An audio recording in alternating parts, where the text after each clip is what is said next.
Good morning, students. Now in today's lecture we will see next point, that is series LCR AC circuit. Series LCR circuit मतलब यहाँ पर inductor, capacitor and resistance all are connected in series. इससे पहले हमने AC circuit individual देखे थे, जैसे AC circuit with resistance, AC circuit with inductor, AC circuit with capacitor. अब यहाँ पर कॉम्प्लिकेटेड AC सर्किट, तो इंडक्टर, कैपेसिटर और रेजिस्टेंस सीरीज में हम यहाँ पर कनेक्ट करेंगे. So this is known as series LCR circuit. Okay, देखिए inductance of the inductor coil is L. Let C be the capacity of the capacitor and R is the value of resistance of resistor connected in series as shown in figure. And across this series combination अगर यहाँ पर हम AC source connect करते हैं, this is AC source, alternating current source. Okay, तो इसमें से alternating current pass होगा. अब as components are connected in series, तो हर एक इसमें से करंट जो अल्टरनेटिंग करंट पास होगा विल रिमेन सेम, तो सेम रहेगा ना ये करंट. लेकिन अक्रॉस ईच कंपोनेंट पोटेंशियल अलग अलग होगा, मतलब अल्टरनेटिंग वोल्टेज की वैल्यू अलग अलग रहेगी. जैसे यहाँ पर देखिए across inductor coil let EMF is applied is EL, denoted by EL. Okay, across capacitor it is AC, and across resistance it is ER. So what is EL? That is alternating EMF applied across inductor coil. AC, that is alternating EMF applied across capacitor, and ER का मतलब होता है alternating EMF applied across the resistance. Okay, तीनों की value अलग अलग होती, लेकिन करंट तीनों में से पास होने वाला सेम होगा, because this components are connected in series one after another. तो इसमें से करंट सेम रहेगा. सो करंट कितना हो गया यहाँ पर, alternating current I is equal to I0 sine omega T. Let this is equation number 1. ये इतना करंट रहेगा स्टूडेंट. ठीक है. No resistance offered by inductor coil is XL. ये होता है symbol XL, that is inductive reactance. Opposition offered by the inductor coil when alternating current passes through it is denoted by XL. Similarly, opposition offered by the capacitor या resistance offered by the capacitor is denoted by XC, and resistance offered by resistance that is R symbol होता है. तो देखिए individual जब हमने AC circuit compare की थी यहाँ पर, तो AC सर्किट विथ रेजिस्टेंस, तो वहाँ पर करंट और EMF दोनों सेम फेज में थे. देखिए अगर करंट हम यहाँ पर पॉजिटिव एक्स एक्सिस पर डिनोट करते हैं, this is direction of current. Okay, let this is I, ये करंट है, अल्टरनेटिंग करंट. एंड ER मतलब alternating EMF applied across the resistance. तो pure AC circuit with resistor में हमने देखा था कि current I and EMF alternating EMF applied across the resistance दोनों एक ही फेज में है ना, उनके बीच फेज डिफरेंस कितना होता है, 0 होता है. तो फेजर डायग्राम में हमने यहाँ पर दिखाया था, देखिए इस तरह से ER and I both are along positive X axis, because दोनों की डायरेक्शन सेम होगी ना फेजर डायग्राम में. Okay, so they are in same phase, I and ER in the same phase. Okay, तो ER की वैल्यू क्या लिख सकते हैं हम, ER is equal to I into R, है ना. Alternating potential applied across the resistance is given by IR, where I is alternating current passing through resistance and R is its value.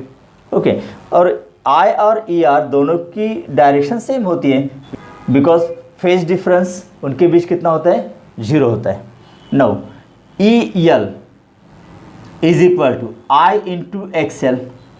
इस तरह से हम EL की value लिख सकते हैं, where I is the alternating current passing through inductor coil, and XL का मतलब क्या होगा, resistance offered by inductor, that is inductive reactance. Okay, XL.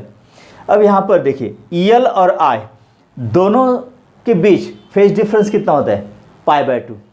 और आगे कौन होता है, EMF आगे होता है, मतलब अल्टरनेटिंग ईएमएफ आगे होता है स्टूडेंट, अल्टरनेटिंग ईएमएफ की वैल्यू करंट से आगे होती है। मतलब यहाँ पर अगर आई हम यहाँ पर देखें एक्स पॉजिटिव एक्सिस पर डिनोट किया है इसको, तो ईएल की डायरेक्शन कैसी होगी, पॉजिटिव वाई एक्सिस पर होगी ना, इस तरह से EL, because this leads the current by the phase difference π/2।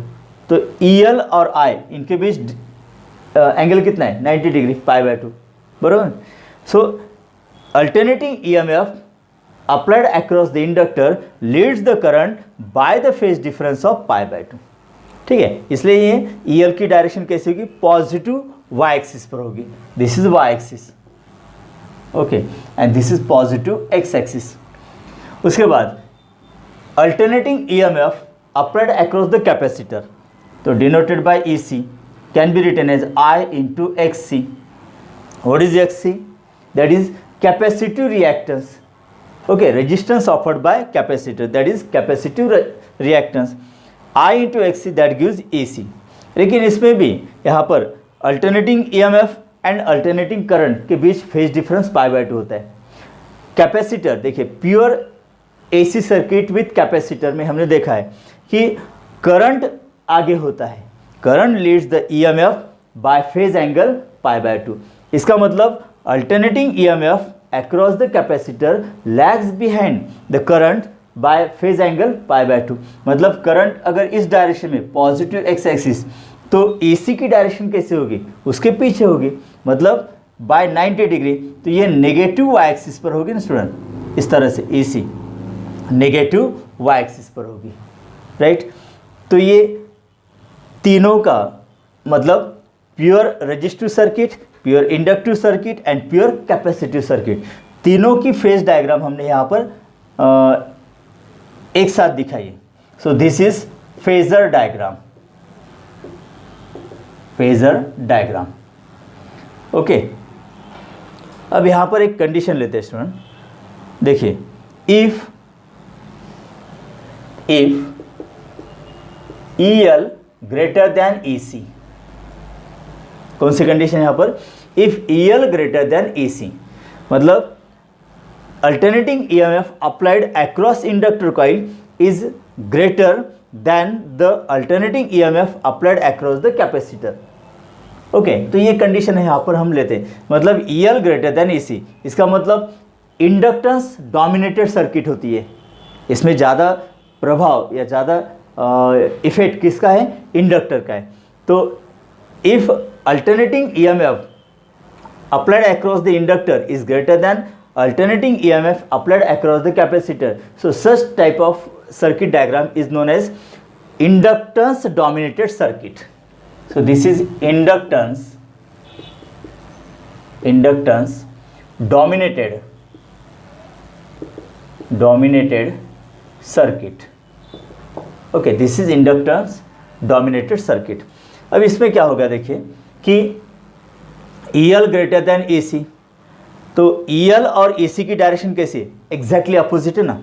Suppose यहाँ पर ये 10 वोल्ट है, फॉर एग्जांपल मान लेते हैं EL की वैल्यू कितनी है, 10 वोल्ट, और AC की वैल्यू यहाँ पर 8 वोल्ट, तो इनका डिफरेंस होगा या इनकी एडिशन होगी, डिफरेंस होगा, बिकॉज डायरेक्शन एग्जैक्टली अपोजिट है। और डिफरेंस जो होगा कितना, 10 - 8 2 वोल्ट, तो ये 2 वोल्ट पोटेंशियल या अल्टरनेटिंग EMF की डायरेक्शन कैसे होगी student, along positive y axis होगी या अलॉन्ग नेगेटिव y एक्सिस होगी।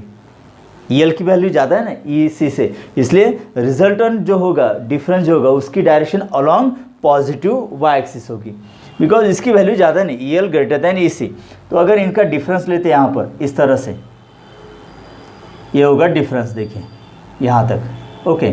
तो ये डिफरेंस, इसका मैग्नीट्यूड क्या होगा, EL - EC, right student, because हमने इंडक्टेंस डोमिनेटेड सर्किट कंसिडर किए। इसमें 3 पॉसिबिलिटीज हम डिस्कस करने वाले हैं।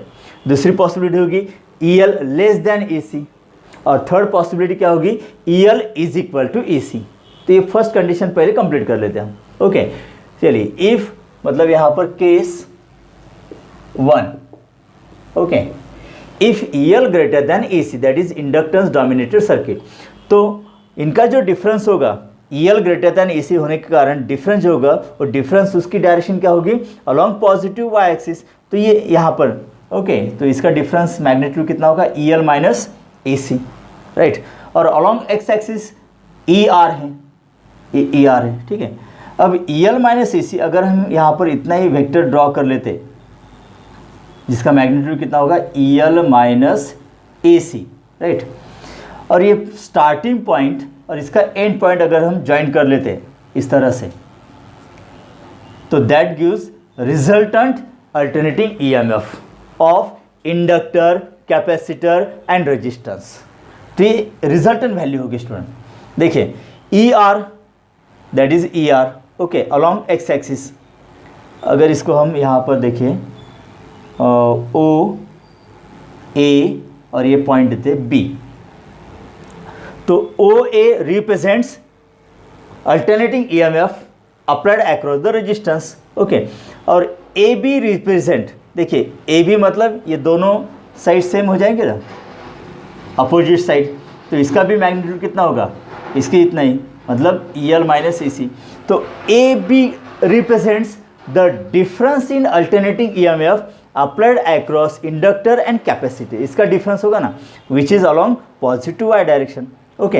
अब ये यहाँ पर परपेंडिकुलर है, तो OB hypotenuse represents the resultant of this two, okay. देखिए according to vector addition by triangle law, तो ये फर्स्ट वेक्टर हो जाता है, सेकंड वेक्टर का स्टार्टिंग पॉइंट फर्स्ट वेक्टर के एंड पॉइंट से स्टार्ट हो जाता है यहाँ पर, और ये रिजल्टेंट है starting point from starting point of first vector to the end point of second vector.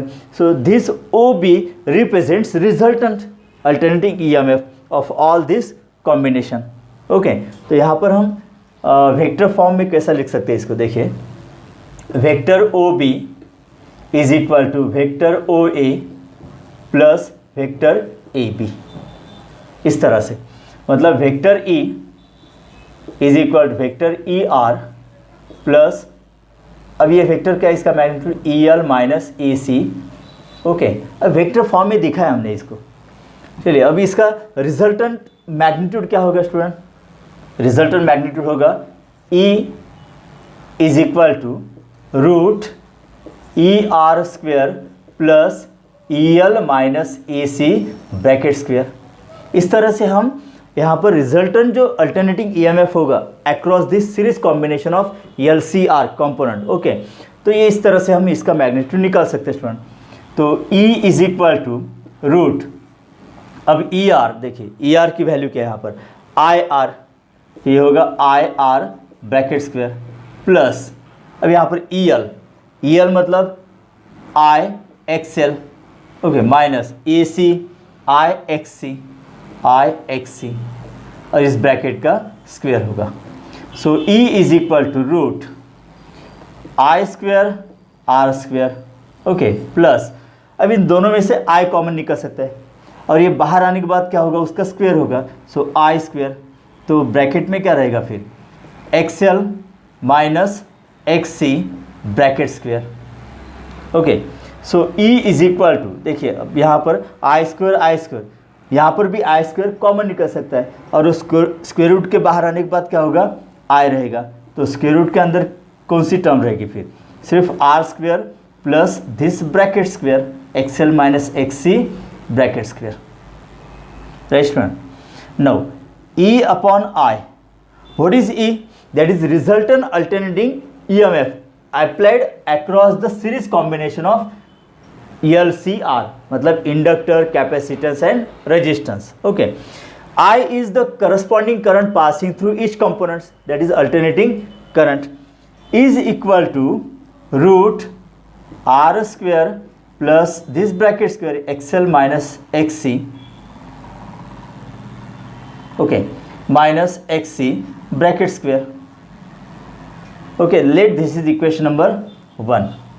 लेकिन देखिए हमें ये पता है कि E by I मतलब ratio of alternating EMF to the alternating corresponding current, that gives resistance, this gives resistance, okay. So this ratio gives the opposition property, that is resistance, okay, so this factor, अब ये factor देखिए equivalent to resistance आ गया ना, equivalent to resistance मतलब अगर हम inductor, capacitor और resistance series में कनेक्ट करते हैं स्टूडेंट अक्रॉस एसी सोर्स, तो वहाँ पर इनका जो रिजल्टेंट अपोजिंग प्रॉपर्टी होगा that is resistance offered by this series combination against the flow of alternating current, so that is the resistive property, so that resistance is known as impedance, okay और इसका symbol क्या होता है student, Z, तो मतलब E divided by I is equal to Z. This is equation number 2. So comparing equation 1 and 2, Z is equal to क्या आएगा यहाँ पर, root R square plus XL minus XC bracket square. तो ये impedance का formula, मतलब ये एक प्रकार का रेजिस्टेंस ही है ना. When inductor, capacitor, resistance are connected in series, तो उसके द्वारा जो रेजिस्टेंस ऑफर्ड होता है okay to the flow of alternating current, that is resistance, one kind of resistance, and it is known as impedance. So what is impedance? Impedance is nothing but the resistance offered by LCR series combination against the alternating current. So एक प्रकार का resistance ही है okay. और इसकी definition क्या कर सकते हैं हम यहाँ पर देखिए, Z is equal to E upon I. Impedance of LCR circuit, series LCR circuit okay is defined as the ratio of alternating EMF that is resultant alternating EMF to the corresponding alternating current. इसका ratio मतलब impedance होगा. तो ये impedance के लिए formula है, ये बहुत ही इंपॉर्टेंट फार्मूला है स्टूडेंट. अगर हमें यहाँ पर रेजिस्टेंस की वैल्यू, इंडक्टिव रिएक्टेंस की वैल्यू, देन कैपेसिटिव रिएक्टेंस की वैल्यू पता है, तो इस तरह से हम इस डायग्राम में मतलब इस सर्किट का जो इम्पेडेंस होगा, रेजिस्टेंस होगा, इफेक्टिव रेजिस्टेंस, वो हम इस फार्मूले से निकाल सकते हैं स्टूडेंट ओके. तो ये होगा यहाँ पर, ये कौन से कंडीशन के लिए, इंडक्टेंस डोमिनेटेड सर्किट के लिए, EL ग्रेटर देन XC, इसलिए यहाँ पर XL माइनस XC लिखा है. ठीक है.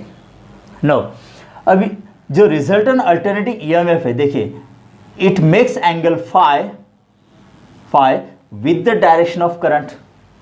तो ये एंगल फाई है ना, तो यहाँ पर फाई का मतलब क्या होगा, फेज डिफरेंस. ये फेज डिफरेंस हो गया है, फेज एंगल हो गया. ठीक है. देखिए जैसे प्योरली रेजिस्टिव सर्किट के अंदर I और ER के बीच एंगल कितना है, 0 है. प्योरली इंडक्टिव सर्किट में क्या होगा कि EL और I के बीच एंगल कितना होगा, फेज एंगल π/2. ठीक है. उसी तरह से अब ये LCR जब हम सीरीज में कनेक्ट करते हैं स्टूडेंट, और उसमें फर्स्ट कंडीशन लेते हैं कौन सी, इंडक्टेंस डोमिनेटेड सर्किट वाली, मतलब EL ग्रेटर देन AC, तो इनका डिफरेंस होगा वो पॉजिटिव एक्सिस पर होगा. तो यहाँ पर रिजल्टेंट इस तरह से आएगा E, तो that makes angle phi with the x axis. तो ये फेज डिफरेंस क्या होगा स्टूडेंट, पॉजिटिव होगा ना. फेज डिफरेंस क्या होगा, पॉजिटिव होगा. देखिए यहाँ पर फेज डिफरेंस या फेज एंगल के आप फाई इज पॉजिटिव ओके. और ये कितना होगा ये हम निकाल सकते हैं from this diagram.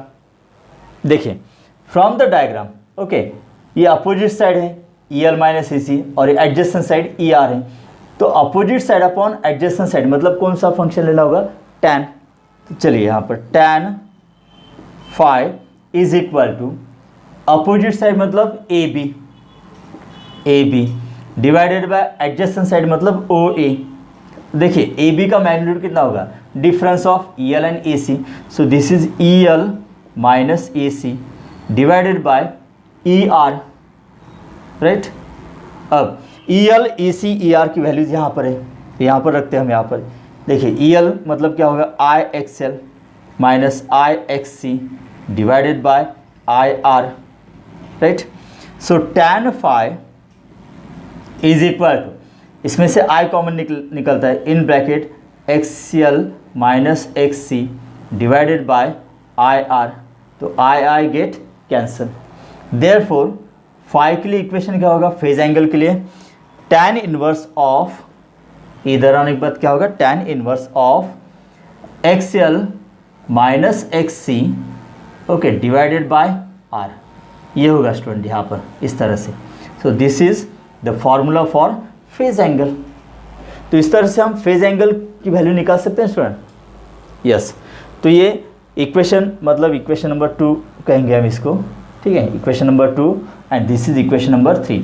So this equation number 2 and equation number 3 are very very important. Okay, तो ये इक्वेशन नंबर 2 मतलब इम्पेडेंस के लिए z is equal to root R square plus in bracket XL minus XC bracket square. Okay, और phi निकालने के लिए tan inverse of XL minus XC divided by R, right. तो ये दो इक्वेशंस बहुत ही इंपॉर्टेंट है। देखिए जैसे यहाँ पर I is equal to I zero sine omega t, ये फॉर्मूला है ना यहाँ पर करस्पॉन्डिंग अल्टरनेटिंग करंट के लिए। तो E के लिए फॉर्मूला क्या होगा student? Therefore E is equal to E zero sine in bracket omega T plus minus 5। Okay, ये इक्वेशन होगा student. Let this equation is number 4। अब ध्यान दीजिए इधर कि I is equal to E zero sine omega t, ये तो current same है, तीनों में से पास होने वाला। करस्पॉन्डिंग रिजल्टेंट ईएमएफ के लिए इक्वेशन क्या आ गया है यहाँ पर? E zero sine in bracket omega T plus minus 5। देखिए यहाँ पर इंडक्टेंस डोमिनेटेड सर्किट के लिए 5 की वैल्यू कैसी है यहाँ पर? पॉजिटिव है, तो ये एक्सिस के ऊपर आएगा ना। देखिए एक्सिस के ऐसे ऊपर आएगा बिकॉज एंगल इज पॉजिटिव। तो एलसीआर सर्किट में अगर EL ग्रेटर देन EC मतलब इंडक्टेंस डोमिनेटेड सर्किट के लिए यही इक्वेशन क्या होगा?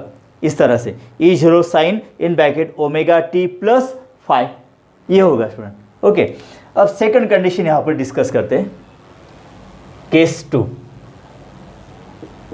देखिए case 2, if EL less than EC, EL less than EC, तो इसी डायग्राम से इस कंडीशन भी हम यहाँ पर समझ लेने वाले हैं, ठीक है। देखिए EL लेस देन EC मतलब EL की वैल्यू EC से कम है, तो इनका डिफरेंस जो होगा स्टूडेंट, डिफरेंस जो होगा वो अबव द एक्सिस होगा या बिलो द एक्सिस? देखिए ध्यान दीजिए यहाँ पर कंडीशन कौन सी है?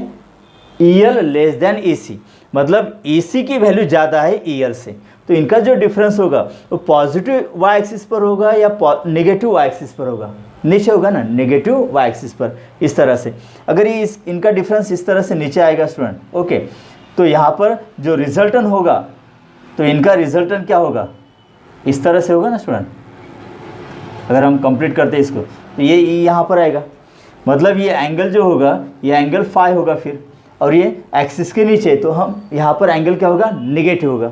मतलब इस कंडीशन में करंट आगे होगा और ये रिजल्टेंट ईएमएफ पीछे होगा by the angle phi.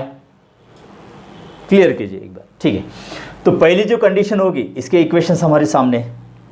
Okay student, अब इसका रिजल्टेंट ईएमएफ देखिए, यहाँ पर है OB और करंट क्या है? OA। तो ईएमएफ आगे है ना, कितने एंगल से? 5 एंगल से, इसलिए यहाँ पर +5 लिखा है। अगर सेकंड कंडीशन देखिए, EL लेस देन EC मतलब EC का मैग्नीट्यूड EL से ज़्यादा है, ओके, तो इनका रिजल्टेंट डिफरेंस जो होगा ये नीचे की तरफ आएगा ना, along negative y axis. Okay, तो यहाँ पर आने के बाद रिजल्टेंट इस तरह से आएगा ना, तो ये एंगल बन जाएगा यहाँ पर। तो ये एंगल क्या होगा यहाँ पर? मतलब EMF पीछे है और करंट आगे हो जाएगा ना, तब current leads the resultant EMF by the phase angle phi. इसका मतलब करंट आगे है और EMF पीछे, तो वहाँ पर एंगल इतना माइनस हो जाएगा ना, तब यहाँ पर क्या होगा? माइनस होगा। तो ये जनरल इक्वेशन यहाँ पर लिखा है मैंने, ओके। तो E is equal to E zero sine omega T plus minus 5। जब EL लेस देन EC मतलब ये यहाँ पर EC की वैल्यू ज़्यादा है EL से, मतलब ये कौन सी सर्किट होगी? Capacitance, capacitance dominated circuit, right student. देखिए यहाँ पर EL की वैल्यू EC से ज़्यादा है, इसलिए इंडक्टेंस डोमिनेटेड सर्किट। देखिए यहाँ पर EC की वैल्यू ज़्यादा है ना EL से, मतलब कैपेसिटेंस डोमिनेटेड सर्किट, ओके। तो इनका डिफरेंस क्या होगा स्टूडेंट? EC माइनस EL, इस तरह से होगा, और ये डिफरेंस अलोंग नेगेटिव एक्सिस होगा। तो रिजल्टेंट E की डायरेक्शन इस तरह से होगी ना, मतलब बिलो द एक्सिस, और फिर करंट आगे होगा E से बाय द फेज एंगल 5, इसलिए यहाँ पर माइनस लिखा था। ठीक है, तो रिजल्टेंट अल्टरनेटिंग ईएमएफ के लिए फॉर्मूला क्या होगा student? E is equal to E0 sine in bracket omega t minus 5 होगा ना, माइनस 5 होगा। ओके, तो इसलिए यहाँ पर ये जनरल लिखा था मैंने प्लस माइनस। प्लस मतलब इंडक्टेंस डोमिनेटेड सर्किट, माइनस का मतलब कैपेसिटेंस डोमिनेटेड सर्किट। ओके, तो ये माइनस होगा। अब इम्पेडेंस के लिए डायरेक्ट हम यहाँ पर फॉर्मूला लिखते हैं स्टूडेंट, ये होगा फॉर्मूला। ठीक है, रूट आर स्क्वायर प्लस, अब यहाँ पर डिफरेंस क्या होगा? एक्सी माइनस, तो यहाँ पर एक्सी होगा, XC minus XL bracket square, right. और फेज एंगल अगर निकालना है तो phi is equal to tan inverse of yes XL minus X C divided by R, ये फॉर्मूला होगा स्टूडेंट। चलिए फॉर्मूला सेम है। ओके, देखिए अगर यहाँ पर एक्स सी की वैल्यू ज़्यादा भी होती है, अगर यही फार्मूला हम यूज़ करते हैं तो देखिए ये फार्मूला अलग से लिखने की ज़रूरत नहीं है, एक्स सी माइनस एक्सएल। अगर यही फार्मूला हम सब तरफ यूज़ करते हैं तो भी चलता है। कैसे? अगर एक्स सी की वैल्यू ज़्यादा है, मतलब ई सी की वैल्यू ज़्यादा है ई एल से, ओके, एक्स की वैल्यू ज़्यादा है तो यहाँ पर डिफरेंस क्या आएगा? माइनस, तो माइनस का स्क्वायर अगेन प्लस ही होने वाला है ना, राइट। तो यही फार्मूला सब तरफ यूज़ करना है इसमें। ओके, नाउ अगर यहाँ पर x की वैल्यू ज़्यादा होती है, देखिए इसी फार्मूले में अगर x c की वैल्यू ज़्यादा होती है तो इनका डिफरेंस क्या आएगा? माइनस, तो फाई की वैल्यू क्या होगी? माइनस होगी ना, माइनस मतलब बिलो द एक्सिस। तो चलिए यही दो इक्वेशंस याद रखिए आप, 2 और 3, तो ये दोनों इक्वेशंस इंपॉर्टेंट है स्टूडेंट। तो ये सेकंड कंडीशन आ गई। So this is capacitance dominated circuit, why AC greater than EL। अब केस 3, केस 3 देखिए, if EL is equal to EC, अब क्या होगा? मतलब alternating EMF applied across inductor is equal to alternating EMF applied across the capacitor. Okay, EL is equal to EC। अगर ये होता है स्टूडेंट तो देखिए क्या होगा? EL की वैल्यू क्या होगी? यहाँ पर EL की वैल्यू है IXL, तो therefore IXL is equal to IXC, I get cancel, therefore XL is equal to XC। ये प्रूव होता है ना यहाँ पर, XL is equal to XC। अब इसका मीनिंग देखिए, what is XL? That is resistance offered by inductor, okay, known as inductive reactance, and this is resistance offered by capacitor. Okay, so it is known as capacitive reactance. तो इनकी दोनों की direction कैसी है? Opposite है ना, opposite है। तो resistance offered by inductor is equal to resistance offered by capacitor, और दोनों की डायरेक्शन अगर अपोजिट है तो इनका इफेक्ट यहाँ पर क्या होगा? कैंसल आउट होगा ना, कैंसल आउट होगा। ध्यान दीजिए, EL is equal to EC, EL along positive y axis है और EC along negative y axis है। तो यहाँ पर देखिए दोनों का मैग्नीट्यूड 10 वोल्ट ऊपर 10 वोल्ट नीचे, तो दोनों का डिफरेंस क्या होगा? 0 होगा ना, ये 0 होगा, मतलब दोनों का इफेक्ट एक दूसरे को यहाँ पर ये कैंसिल कर देते हैं। उसी तरह से देखिए कि अगर ये सिंप्लीफाई किया ना हमने XL is equal to XC, मतलब इस LCR सीरीज सर्किट में क्या होता है? देखिए इसका इफेक्ट, जब हम EL is equal to EC लेते हैं तो रेजिस्टेंस ऑफर्ड बाय इंडक्टर अगर ये पॉजिटिव डायरेक्शन है, ओके, तो रेजिस्टेंस ऑफर्ड बाय कैपेसिटर ये नेगेटिव डायरेक्शन में होगा, राइट। तो दोनों का इफेक्ट एक दूसरे को यहाँ पर कैंसिल करता है, मतलब resistance offered by inductor coil gate cancel by the resistance offered by capacitor. तो यहाँ पर रेजिस्टेंस, इक्विवेलेंट रेजिस्टेंस क्या होगा? 0 होगा ना, रेजिस्टेंस इनका नहीं होगा, मतलब इंडक्टर और कैपेसिटर सर्किट डायग्राम में होते हुए भी उनका इफेक्ट कुछ भी नहीं होगा। ओके, ये नहीं के बराबर होंगे, मतलब ये सर्किट डायग्राम कौन सी होगी? AC circuit with resistance only, that is pure resistive circuit है ना, प्योर रेजिस्टिव सर्किट। देखिए इम्पेडेंस क्या होता है, यहाँ से आपको क्लियर हो जाएगा। इम्पेडेंस का यही जनरल फार्मूला हम यूज़ करते हैं। Okay, Z is equal to root R square plus XL minus अब XC है ना, तो XC के जगह पर हम XL लिख सकते हैं, राइट, बिकॉज दोनों की वैल्यू सेम है ना, तो 0 हो जाता है। जीरो हो जाता है, मतलब रूट आर स्क्वेयर बचता है। तो therefore Z is equal to R. अब समझ में आ गया आपको? देखिए, मतलब resistance offered by inductor get cancel by resistance offered by capacitor, तो इनका इफेक्ट कुछ भी नहीं होगा ना, जीरो होगा। तो यहाँ पर इस सर्किट के अंदर एक ही रेजिस्टेंस बचता है, that is R, that is R. So यहाँ पर इम्पेडेंस क्या होगा, रेजिस्टेंस, नेट रेजिस्टेंस क्या होगा, only the resistance of resistor. So this is known as pure resistive circuit. इसका मतलब यहाँ पर डोमिनेटेड कौन है, इंडक्टर डोमिनेटेड है या कैपेसिटर डोमिनेटेड है? एक भी डोमिनेटेड है, मतलब इन दोनों का यहाँ पर प्रभाव कुछ भी नहीं है। सो this is pure resistive circuit. Okay, so therefore ये कौन सी सर्किट डायग्राम होगी, प्योर रेजिस्टिव सर्किट। ये प्योर रेजिस्टिव सर्किट है जहाँ पर EL ज़्यादा होगा, इंडक्टिव मतलब इंडक्टेंस डोमिनेटेड सर्किट। जहाँ पर EC की वैल्यू ज़्यादा होगी, कैपेसिटेंस डोमिनेटेड सर्किट। अब यहाँ पर दोनों का जो इफेक्ट है एक दूसरे को कैंसिल कर रहे हैं ना, मतलब इंडक्टर और कैपेसिटर दोनों का भी इफेक्ट नहीं होगा, सिर्फ इफेक्ट किसका होगा, रेजिस्टेंस का होगा। So this is pure resistive circuit. तो यहाँ पर प्रूव होता है ना, Z is equal to R. Okay, तो ये जो प्योर रेजिस्टिव वाली सर्किट कंडीशन है, XL is equal to XC, resonance condition, resonance condition. ये कौन सी कंडीशन है स्टूडेंट, रेजोनेंस कंडीशन। मतलब रेजोनेंस कंडीशन में क्या होता है, रेजिस्टेंस मिनिमम होता है, Z is equal to R. देखिए, अगर इसमें से एक की भी वैल्यू ज़्यादा होती है तो डिफरेंस प्लस हो या माइनस हो, लास्ट में उसका स्क्वायर पॉजिटिव होने वाला है ना, तो आर स्क्वायर में कुछ टर्म यहाँ पर ऐड होगी, तो इम्पेडेंस की वैल्यू आर से ज़्यादा ही होगी ना। अब इम्पेडेंस जबकि आर हुए यहाँ पर, मतलब ये मिनिमम वैल्यू होगी, मिनिमम वैल्यू होगी, ठीक है। तो ये मिनिमम रेजिस्टेंस, मतलब दिस इज रेजोनेंस कंडीशन। यहाँ पर इम्पेडेंस, इम्पेडेंस क्या होता है स्टूडेंट, मिनिमम होता है, मिनिमम। अब देखिए, किसी भी डायग्राम में अगर रेजिस्टेंस की वैल्यू मिनिमम हो जाती है तो उसमें से करंट मैक्सिमम पास होता है ना।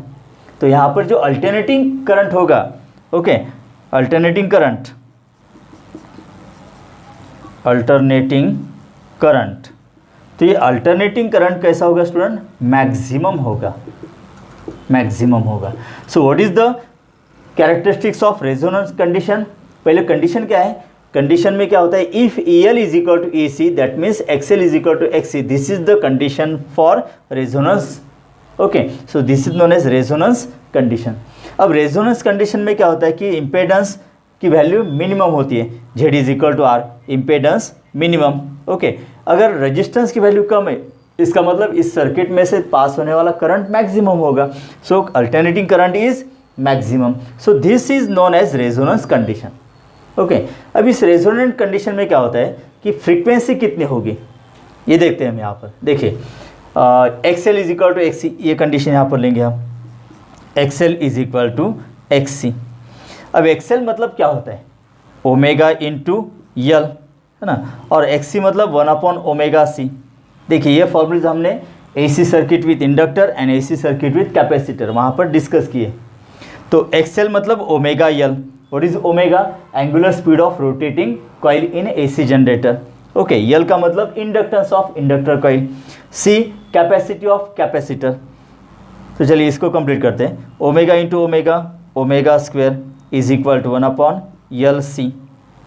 ओके, ओमेगा मतलब क्या लिख सकते हैं हम इसको यहाँ पर, 2πf bracket square, right, is equal to 1/LC। Okay, now f square is equal to 1/, देखिए 2 का स्क्वायर 4, पाई का स्क्वायर पाई स्क्वायर, मतलब 4π स्क्वायर इंटू LC, ये फॉर्मूला तैयार होगा। अगर इसका हम स्क्वायर रूट लेते हैं स्टूडेंट, तो F is equal to 1/2π√LC, ये फॉर्मूला बन जाता है ना। And this is known as resonance frequency, resonant frequency. Okay, ये रेजोनेंट फ्रीक्वेंसी है स्टूडेंट।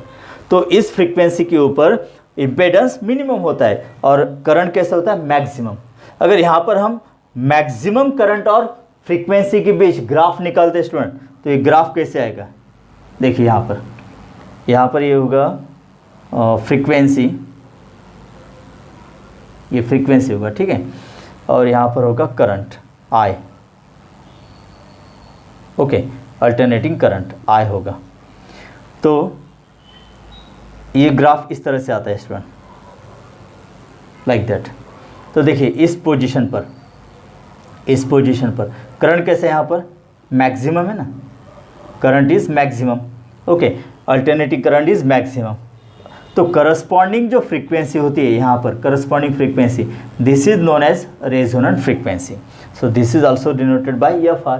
तो ये रेजोनेंट फ्रीक्वेंसी, देखिए रेजोनेंट फ्रीक्वेंसी यहाँ पर क्या होगी, मैक्सिमम करंट होगा ना यहाँ पर, तो करस्पॉन्डिंग फ्रीक्वेंसी मतलब रेजोनेंट फ्रीक्वेंसी। देखिए जैसे हम फ्रीक्वेंसी इंक्रीज करेंगे, ये इंक्रीजिंग है, तो करंट भी इंक्रीज हो रहा है ना, अगर फ्रीक्वेंसी इंक्रीज करते हैं तो करंट भी इंक्रीज होता है, ओके। और at particular frequency that current becomes maximum, मतलब इम्पेडेंस कैसा रहेगा वहाँ पर, मिनिमम रहेगा, ओके। तो that corresponding frequency is known as resonant frequency. तो यहाँ पर सीरीज एलसीआर सर्किट है, ठीक है, सीरीज एलसीआर सर्किट में ये स्पेशल कंडीशन है, रेजोनेंस कंडीशन। तो ये कहाँ पर यूज़ होता है, this AC series LCR circuit is used in TV receiver, जो डिफरेंट चैनल्स होते हैं ना, सेट टॉप बॉक्स होता है, देखिए वहाँ पर अगर हमें एक चैनल सर्टन चैनल लगाना है, ठीक है, तो वहाँ पर उसकी फ्रीक्वेंसी फिक्स होती है। अगर हम वही चैनल लगाते हैं तो हम उस डिवाइस को एक ऑर्डर दे देते हैं कि इतनी फ्रीक्वेंसी अगर है वहाँ पर तो ही चैनल लगाना है, ठीक है। तो इसका मतलब क्या है, अगर फ्रीक्वेंसी तय कर लेते हैं हम कि एफ आर फ्रीक्वेंसी है, तो बाकी फ्रीक्वेंसीज वहाँ पर अलाउड नहीं होंगे, वही फ्रीक्वेंसी वहाँ पर एक्सेप्ट होगी, ओके, जिसके लिए करंट कैसा होगा, मैक्सिमम होगा, और बाकी फ्रीक्वेंसीज क्या हो जाएंगे, रिजेक्ट हो जाएंगे ना। तो एक ही फ्रीक्वेंसी वहाँ पर एक्सेप्ट हो रही है, जिसके लिए करंट कैसा होगा, मैक्सिमम होगा। So this type of circuit is also known as acceptor circuit, acceptor circuit, okay. मतलब सीरीज एलसीआर सर्किट अगर हम यूज़ करते मतलब टेलीविज़न सेट टॉप बॉक्स या फिर रिसीवर में, तो वहाँ पर वही फ्रीक्वेंसी एक्सेप्ट होगी स्टूडेंट, जिसके लिए करंट मैक्सिमम होगा, okay. So this is also known as acceptor circuit. तो ये एक्सेप्टर सर्किट भी होता है। तो इस तरह से स्टूडेंट आज के लेक्चर में हमने सीरीज एलसीआर एसी सर्किट, वहाँ पर मेन फार्मूले देखे, इम्पेडेंस का फार्मूला और ये फेज एंगल का फार्मूला, राइट स्टूडेंट। तो देखिए यहाँ पर इम्पेडेंस तीनों कंडीशंस में हमने डिस्कस किए। First condition EL greater than EC, that is inductance dominated circuit. तो ये इम्पेडेंस और फेज एंगल के लिए formulae. If EL less than EC, तो ये यहाँ पर कैपेसिटेंस डोमिनेटेड सर्किट, तो उसके लिए Z और फाई के लिए फार्मूलीज, ओके। अगर कंडीशन लेते हैं हम EL is equal to EC, तो आपको ये समझ में आ गया कि ये कंडीशन अगर होती है तो कौन सी कंडीशन होगी, रेजोनेंस कंडीशन। तो वहाँ पर Z is equal to R होगा, ओके। अब फाई कितना होगा स्टूडेंट, यहाँ पर मुझे बताइए फाई कितना होगा, मतलब phase angle. EL is equal to EC, EL is equal to EC, मतलब दोनों का इफेक्ट जीरो हो गया ना, दोनों का इफेक्ट जीरो हो गया, ओके। तो नेट अल्टरनेटिंग EMF कौन सी होगी, ER होगी, अलोंग एक्स एक्सिस। तो अलोंग एक्स एक्सिस क्या है, ER, और ये I, मतलब यहाँ पर इंडक्टर और कैपेसिटर का इफेक्ट नहीं होगा, सिर्फ रेजिस्टेंस का इफेक्ट होता। तो इसलिए इसको यहाँ पर ये भी कहा जाता है कि it is purely resistive circuit, okay.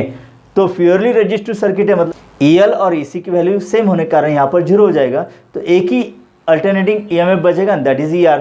अब ER और I दोनों की डायरेक्शन सेम है ना, तो दोनों के बीच एंगल कितना होगा, जीरो होगा। तो फाई की वैल्यू जीरो होगी स्टूडेंट। यहाँ पर देखिए from this equation tan inverse of XL minus XC, देखिए XL और XC दोनों की वैल्यू सेम है ना, तो सेम होने के कारण ये जीरो हो जाएगा। tan इनवर्स ऑफ जीरो मतलब एंगल कितना होगा, जीरो, इसलिए फाई जीरो होगा।